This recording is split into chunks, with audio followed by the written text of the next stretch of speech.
Achievers, striving for your career. Hello students, आज हम लोग एक बड़े ही मज़ेदार टॉपिक पे चल रहे हैं। टॉपिक का नाम है प्रॉफिट एंड लॉस। मज़ेदार इसलिए है क्योंकि इसको हम रोज़मर्रा की ज़िंदगी में एक्सपीरियंस करते हैं, कभी अपने चीज़ों को बेचने में और कभी चीज़ों को ख़रीदने में। लेकिन जब हम लोगों को एक कम्पिटिटिव में पूछा जाता है या जब हम उसके लिए तैयारी करते हैं तो हम थोड़ा सा कंफ्यूज हो जाते हैं। तो आज हम उस कन्फ्यूज़न को दूर करेंगे और इस टॉपिक को हम लोग बेसिक से एडवांस लेवल तक लेके चलेंगे in different parts.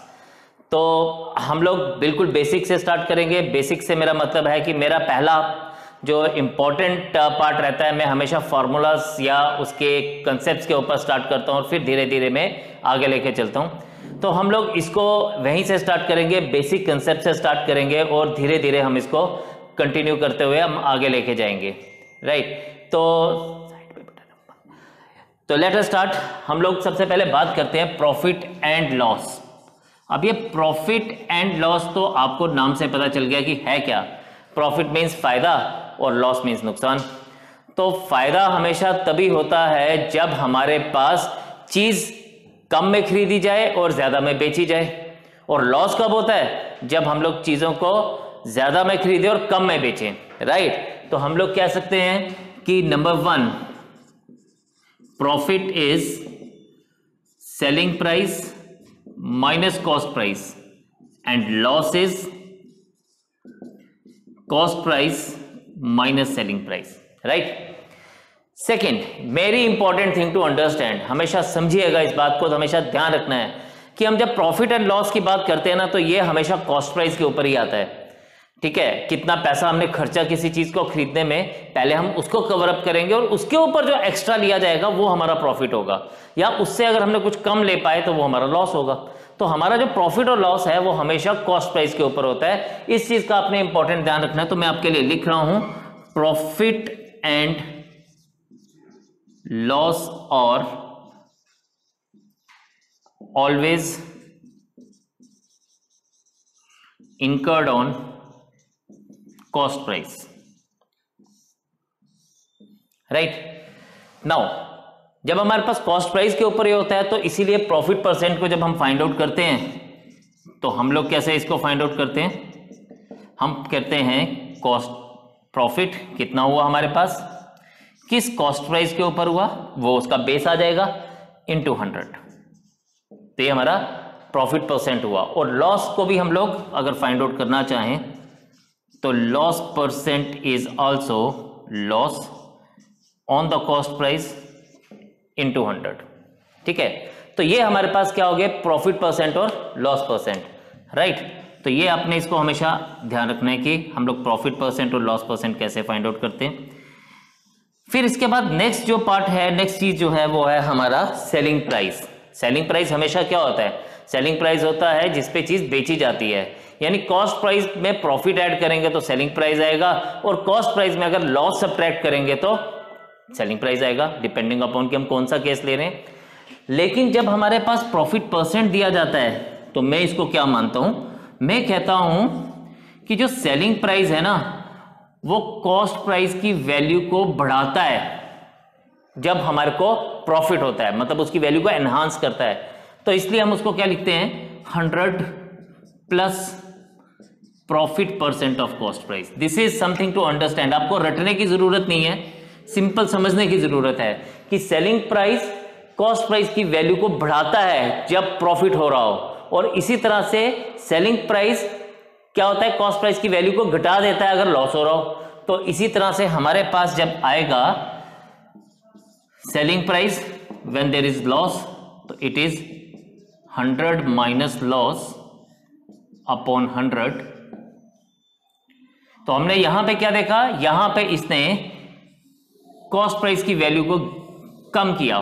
For example, अगर मैं आपसे बात बोलूं 10% प्रॉफिट अगर हो रहा है तो मैं सेलिंग प्राइस को डायरेक्टली क्या लिख सकता हूं, 110% ऑफ कॉस्ट प्राइस, यानी कॉस्ट प्राइस की वैल्यू को 10% बढ़ा दिया। और अगर हमें सिमिलरली 10% लॉस हो रहा हो तो मैं सेलिंग प्राइस को ऐसे कह सकता हूं 90% ऑफ कॉस्ट प्राइस। तो हमने कॉस्ट प्राइस को 10% कम कर दिया, उसकी वैल्यू 10% डिक्रीज होगी जब हम लॉस पे चीज बेच रहे हैं। तो सिंपल सी बात आपको यही ध्यान रखनी है। इसी से ही हमारे पास कई बार क्या होता है, हमें सेलिंग प्राइस गिवन होता है, लॉस या प्रॉफिट परसेंट गिवन होता है और हमसे कॉस्ट प्राइस पूछा जाता है। तो रटना नहीं है, दिमाग में एक बात रखनी है, हमें सिर्फ यही बात सोचनी है। तो हम लोग क्या कह सकते हैं, हम लोग कह सकते हैं कि यार ये पूरी की पूरी वैल्यू अगर मैं इधर ले आऊं, इसको क्या कर दूं, ट्रांसपोज कर दूं इस तरफ, तो क्या बन जाएगा, ये बन जाएगा हमारे पास कॉस्ट प्राइस का वैल्यू। तो cost price is selling price. इस पूरे वैल्यू को, यानी अगर आप इसी को ही ध्यान में दीजिए यहां पे, तो क्या हो रहा है, सेलिंग प्राइस की वैल्यू के साथ 100 मल्टीप्लाई हो रहा है, तो इंटू 100 अपॉन 100 प्लस प्रॉफिट। अब बच्चों को जो परेशानी पता कहां आती है, वो याद करने की कोशिश करते हैं कि फॉर्मूले याद कर लिए जाएं, रट लिए जाएं, और फिर प्रॉब्लम आती है कि यार इसको अप्लाई अब कहां करें। तो आपको याद नहीं रखना है, इसीलिए मैं बेसिक कंसेप्ट के ऊपर आ रहा हूं कि आपको ध्यान सिर्फ इतना रखना है कि जब प्रॉफिट हो रहा है तो कॉस्ट प्राइस की वैल्यू बढ़ रही है, और इसी तरह से अगर लॉस हो रहा होगा तो सेम कॉस्ट प्राइस को हम क्या लिख सकते हैं, सेलिंग प्राइस इंटू 100। ये अब की बार हम इसको यहां पे लेके आएंगे, इसको ट्रांसपोज करेंगे, तो ये अपने आप से बन जाएगा डिनोमिनेटर में 100 माइनस लॉस। तो फ्रॉम हियर ये हमारे पास बनेगा selling price into 100 upon 100 minus loss. अब इसके बाद हमें क्या चीज दिमाग में रखने की जरूरत है, ये सब चीजें तो हमने सीखी। अब कई बार हम जाते हैं मार्केट में, तो पता क्या होता है, हम कोई चीज खरीदने जाते हैं तो हम बोलते हैं भैया डिस्काउंट दीजिए, तो हमें शॉपकीपर बोलता है भैया इस पे तो मार्जिन ही 10% का है, या दीदी जी इस पे तो मार्जिन सिर्फ 20% का है, मैं तो आपसे सिर्फ 10% प्रॉफिट मांग रहा हूं। तो एक्चुअल में इसका मतलब क्या है, इसका मतलब है जब भी हम मार्जिन की बात करते हैं, मार्जिन की बात करते हैं, वो हमेशा सेलिंग प्राइस पे होता है। तो आपको एक और पॉइंट यहां पे ध्यान रखना है कि margins are always taken on selling price. Yes, ये बड़ी इंपॉर्टेंट सी चीज है, margins are always taken on selling price. This is very important, right? Then एक और चीज, अभी हम लोगों ने क्या देख लिया, हमने देख लिया प्रॉफिट, हमने देख लिया लॉस, हमने profit percent, loss percent, selling price on profit and loss, cost price on profit and loss हमने देखा। अब एक और इंपॉर्टेंट चीज डिस्काउंट के लिए बात करते हैं। ये कंसेप्ट हम लोगों ने ऑलरेडी परसेंटेज में भी पढ़ा था, लेकिन हम एक बार इसको दोबारा से यहां रिवाइज करते हैं। वो है सक्सेसिव डिस्काउंट्स। मैंने आपको बताया था कि सक्सेसिव डिस्काउंट्स जो हैं, ये जो चीज है ये हमारे पास डिफरेंट चैप्टर में ये कंसेप्ट यूज होता है। तो successive discount is one thing जो हमारी डिफरेंट चैप्टर्स में यूज हो सकती है। अब सक्सेसिव डिस्काउंट्स क्या है, डिस्काउंट तो समझ आया जी कि एक डिस्काउंट हमें मिला, हमने 500 रुपए की एक चीज खरीदनी थी और हमें बोला गया कि इस पर 20% डिस्काउंट है, तो हम फटाफट कैलकुलेट करते हैं 80% ऑफ द मार्क प्राइस क्या है, तो वो हमें दे देता है 400, राइट। लेकिन अगर कोई आपसे कहे सक्सेसिव डिस्काउंट है, तो सक्सेसिव डिस्काउंट का मतलब क्या है, सक्सेसिव डिस्काउंट का मतलब है एक डिस्काउंट के ऊपर एक और डिस्काउंट। मतलब मतलब यह है इसका कि अगर हम लोग बात देखें यहां पे, तो सक्सेसिव डिस्काउंट में फॉर एग्जांपल हमें बोलता है 2 successive discounts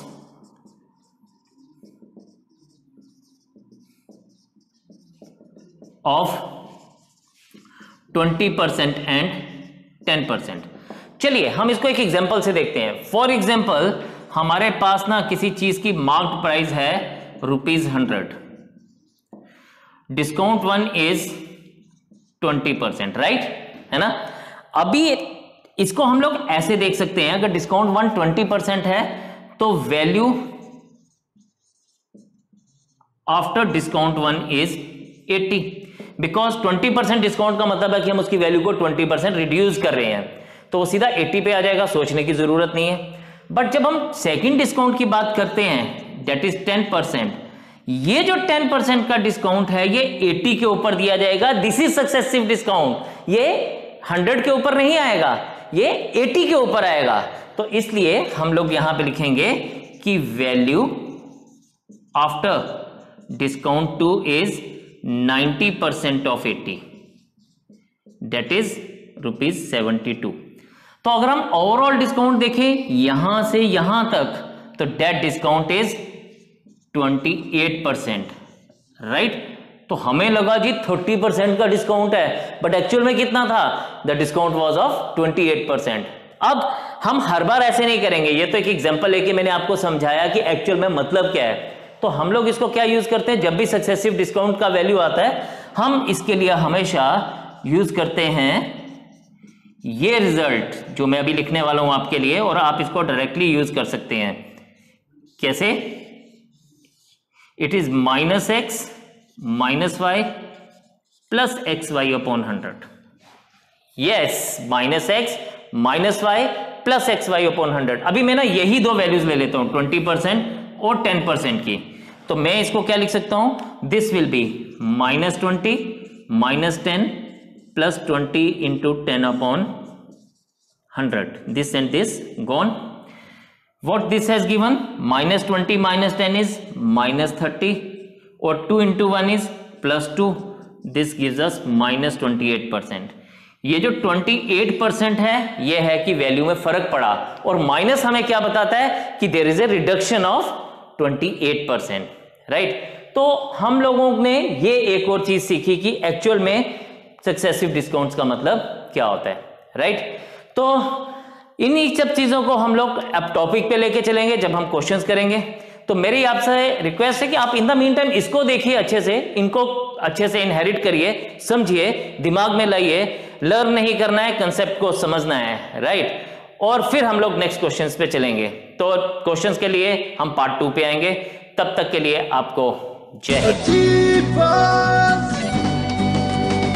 striving for your career.